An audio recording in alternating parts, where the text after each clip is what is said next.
Remember when you could just buy a fighting game and get everything? All the characters were going to be there, all the alternate color patterns were included with the initial purchase price. Well, skip forward to today and we have the genre has evolved into fighting games being planned with years of content to be released in intervals, along with balance changes every couple of months, and somehow the games feel worse. I'd like to talk about why. Let me start with a question. How do you unlock Baiken in Guilty Gear 1?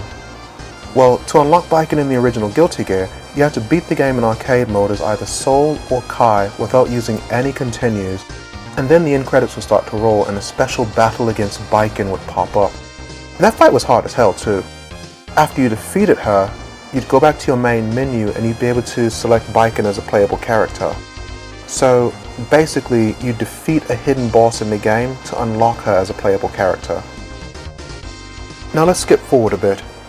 How do you unlock Baiken in Guilty Gear Strive? It's not a big deal. We can handle it. I don't have to think about it. Yeah, you purchase the Season Pass. That's how you unlock Baiken in Strive. Remember unlocking Akuma in Super Street Fighter 2 Turbo? You had to highlight Ryu on the character select screen for like 5 seconds. Then you'd move to T-Hawk, and then to Guile, Cammy, and back to Ryu and press start on all 3 punch buttons and boom, you'd have Akuma unlocked. Well, how do you unlock Akuma in Street Fighter 6? You purchase the Season Pass. You see what I'm getting at here? Unlocking extra characters used to be a bit of extra content that was included in the initial purchase of the game, but with current games, that content has been stripped out of the base game to be drip-fed back to us later, if we pay them extra money for it. The kiss of death. We want our community to give us all their fucking money. I just want all their fucking money. No.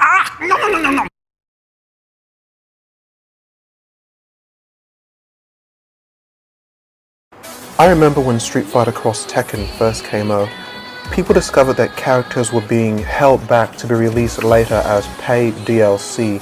There was this whole outrage against characters being locked on disc, in combination with that stupid gym system, which was also a DLC thing that people were saying would pay to win.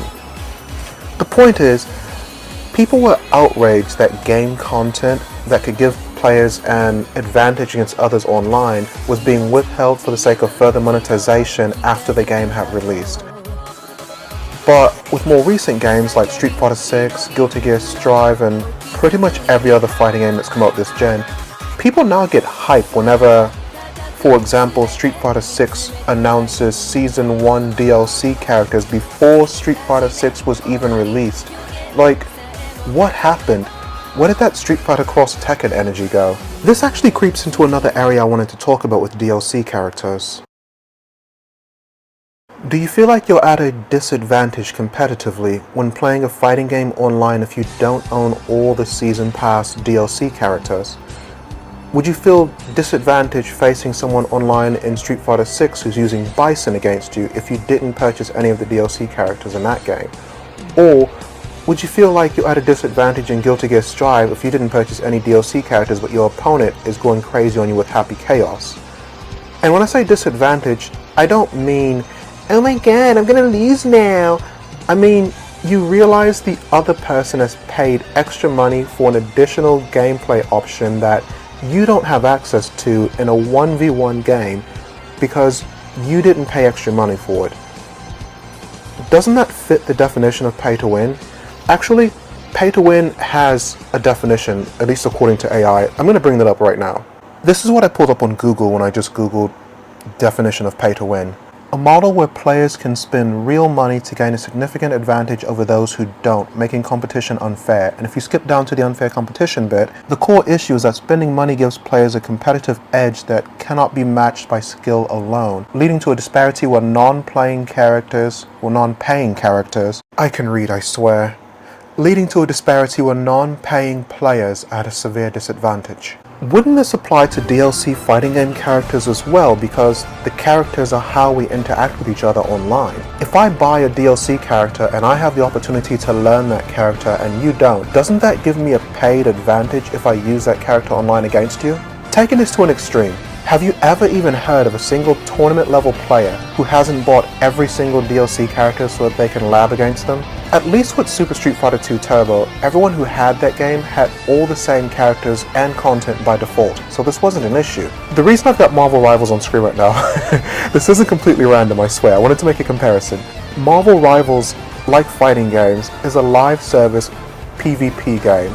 Imagine if Marvel Rivals had paid DLC characters. Even if the DLC characters sucked, the community would not stand for that. It'd kill that game if, say, Doctor Doom were released as a paid character. Marvel Rivals is a free-to-play game that releases a new character about every 2 months, and they never charge for any of them.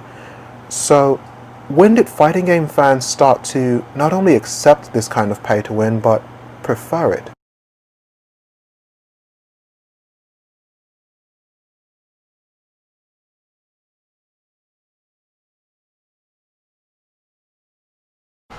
I was a Millia main in Strive. I've always played Millia in Guilty Gear. Going into Strive, Millia was awful. She couldn't even combo into some of her own special moves, but I played her anyway because she was my character. My friend decided to main Potemkin. Anyone who's played Strive probably knows where this is going.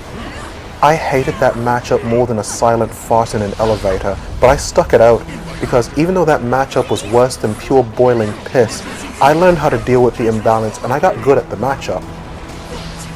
Then they buffed Potemkin and the matchup got worse. But I adjusted, and they buffed Potemkin again, and the matchup got even worse, and they added that Wild Assault crap on top of all of it, and that was just the last straw for me. I quit playing Strive and I moved on to other fighting games. It just became so tiresome having to keep adjusting to a matchup that just felt worse and worse with every patch. In Street Fighter 6, I mained Cammy since the game's release, and through patches, Cammy has been just absolutely beaten half to death with a nerf stick in pretty much every major balance patch this game has had since it's come out. It's to the point now where in Season 3, Cammy just doesn't play the same as she did in Season 1. Like, the character doesn't play the way she did when I bought the game. I likely would have dropped Street Fighter 6 if it hadn't been for them releasing Mai. I switched to playing her instead, but Cammy was the character that fit with my style the best, and they just changed her so much over time through these patches that I just don't find her really interesting to play anymore. This is Season 2 footage that you're seeing on the screen right now. We're in Season 3 in Street Fighter 6 right now. And a lot of the stuff that you're seeing, quite a bit of it actually, that you're seeing on screen right now is not even possible to do in Season 3. Like, there's a combo that I'm doing there where I drive rush swing combination into another one. I don't want to get too technical about it, but that's not possible to do that combo in Season 3 anymore, and there's a few other things as well that you're seeing there. The point is, the character was changed so much through these patches over the years that she no longer has some of the things that I was initially drawn to, some of those unique abilities that I was initially drawn to when I first bought Street Fighter 6. In older games, they would have released alternate versions of the game to have these character updates, I guess like sequels to the game. There would have been like Street Fighter 2, Street Fighter 2 Turbo, Super Street Fighter 2, Super Street Fighter 2 Turbo, you get what I'm saying. If I didn't like how a character played in one version of the game, say like in Super Street Fighter 2 Turbo, I could just stick with playing Super Street Fighter 2. That's not an option anymore with the live service model. I can't go back to playing Season 1. I'm stuck with a version of the game that doesn't play the way that it did when I bought the game. It's kind of like, these are the new changes, the game is like this now, take it or drop the game. And that's after having paid for the base game and multiple Season Pass DLC characters. So it definitely sucks when you've put about $150 into a game only for Balance Pass to take the game in a direction that you didn't want when you first bought the game. And I get that live service makes money, which is why the entire genre has become a live service esports genre, but I feel like we as fighting game fans lost a lot in the genre's transition from games to live service cash cow. We lost progression through unlockable characters and gameplay. We lost a sense of overall fairness in knowing that everyone who bought the base game has all the same content for the game's life cycle. We lost the permanence of knowing that the character that I liked when I bought the game will still be the same character 2 years from now. The matchups will still be the same. Whether those matchups were good or bad, us players will have to adapt to them rather than just waiting a few months for the next patch to shift the meta and pray that the game gives us an advantage this time. But that's all I've got for this video. Thanks for letting me rant at you a bit about fighting games in the good old days. If you remember a time before live service took over the genre, give the video a like and a subscribe, and see you guys in the next video.